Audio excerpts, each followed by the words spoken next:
আমাদেরকে ডাকসুতে ওই সাদ্দাম এবং কুখ্যাত সঞ্জিত কোথায় আজকে তারা আমাদেরকে চেষ্টা করেছিল। আমরাই সর্বপ্রথম বাংলাদেশের রয়ের এজেন্ট, ভারতের এজেন্টের বিরুদ্ধে আমরা সংগ্রাম করেছি, প্রতিবাদ করেছি।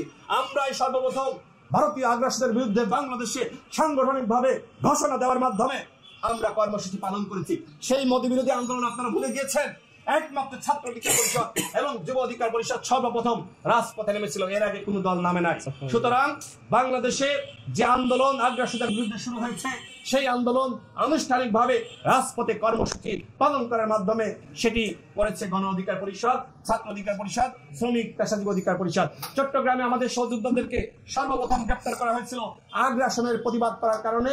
নরেন্দ্র মোদী বাংলাদেশে আসবে এই কারণে আমাদের নামে মামলা দেওয়া হয়েছিল, আমাদের সহযোদ্ধাদেরকে গ্রেপ্তার করা হয়েছিল, রিমান্ডে নির্যাতন করা হয়েছিল।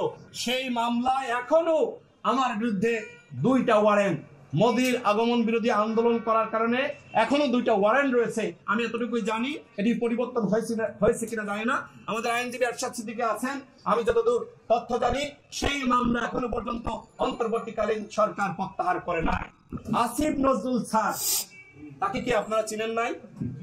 গত 15 বছর এই উপদেষ্টাদের মধ্যে একজন যদি রাজপথে থাকে তিনি হলেন doctor Asif Nazrul sir. 3 August 4 August যাকে আপনারা ছাত্রদের সাথে হাতে হাত রেখে মাঠে রাজপথে মিছিল করতে দেখেছেন, তিনি হলেন সেই আসিফ নজরুল স্যার। আমাদের 2018 সালের পুনঃসংস্কার আন্দোলনে আহ্বায়ক হাসানুল মামুন আছে, এই হাসানুল মামুনের হাত ধরেই মিছিল করেছিল আসিফ নজরুল স্যার। সুতরাং আজকে তার বিরুদ্ধে যারা গুজব রটাচ্ছে তাদের কাছে আমার প্রশ্ন, বাংলাদেশে আসেন, আন্দোলন করেন, দেখেন কত কঠিন। আমরা ঘরে ঘুমাতে পারি নাই। এই যে অভ্যুত্থানের সময় আমার একমাত্র ছেলে সন্তান সদ্য ভূমিষ্ঠ, তিনি অসুস্থ হয়েছিলেন, হাসপাতালে ভর্তি করার সময় আমি বাবা হিসেবে যেতে পারি নাই।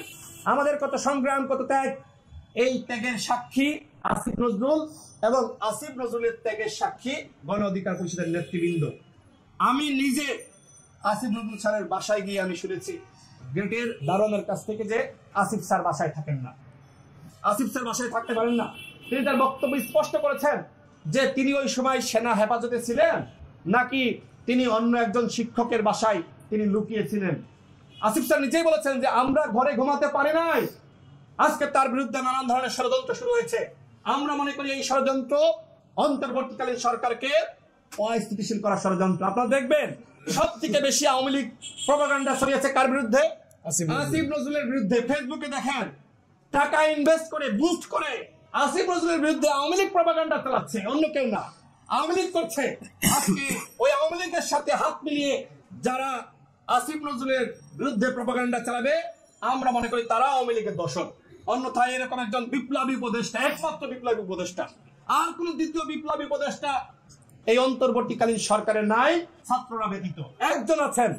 সেই একজন ব্যক্তিকে নিয়ে যারা ষড়যন্ত্র করছে তাদের গত 15 বছরে অবদানটা কি? শুধুমাত্র ইউটিউবে ভিডিও বানিয়েই যদি মনে করেন শেখ হাসিনার পতন হয়ে গেছে তাহলে কি হবে? রাজপথে আন্দোলন ব্যতীত পৃথিবীর ইতিহাসে কোনো সরকারের পতন হয়নি। রাজপথে আন্দোলন না করলে, শুধুমাত্র ইউটিউবে ফেসবুকে আন্দোলন করলে সরকারের পতন হয়ে যায়? সরকারের পতনের জন্য দেশের 2000 মানুষ শহীদ হয়েছে। রাজপথের আন্দোলন ছাড়া হাসিনার পতন হয়নি। সুতরাং সেই রাজপথের যোদ্ধা হলো আসিফ নজরুল।